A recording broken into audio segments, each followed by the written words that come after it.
खुलुमबाय। आं लिसा नार्जारी बड'लेण्ड बुब्लिनि जानानै बयखौबो बरायना लाबाय। दिनै 10 फेब्रुआरि 2024।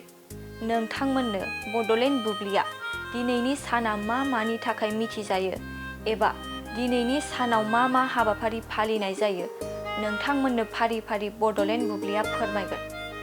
दिनैनि सानखौ टेडी डे महरै फालिनाय जायो।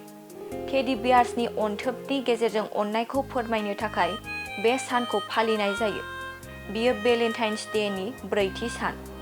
बेनि अनगायैबो दिनैनि सानावनो नेशनेल डिवार्मिं डे महरै फालिनाय जायो।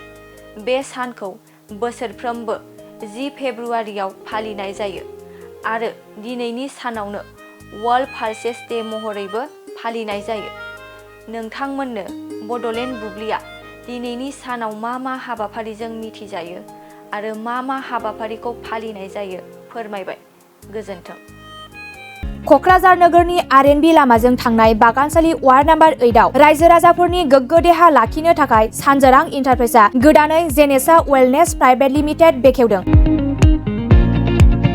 बे सानजोरां इन्टारप्राइज आयुर्वेदिक गलायाव मानसिनाव जानाय गेदेर बेरामनि मुलिफोरखौ मोननो हागोन। किडनिकआव अन्थाइ जानाय, आथिं आखाइ जरा सानाय, लिभार गाज्रि जालांनाय, मोदोमनि माननाय आरो बेनि अनगायैबो बायदि गेदेर बेरामफोरनि मुलिफोरखौ बे सानजोरां इन्टारप्राइजआव लांफैनो हागोन। सानजोरां इन्टारप्राइजआव गासै बेरामनि मुलिफोरखौ हलसेल राङावनो लांनो हागोन। सानजोरां इन्टारप्राइज बिगोमाया फोरमायबावनाय बायदिब्ला नैबे 9954157149 जानबुं नाम्बारनि गेजेरजों नोंथांनि गोनांथि जानाय मुलिफोरखौ सुलाद लानो हागोन।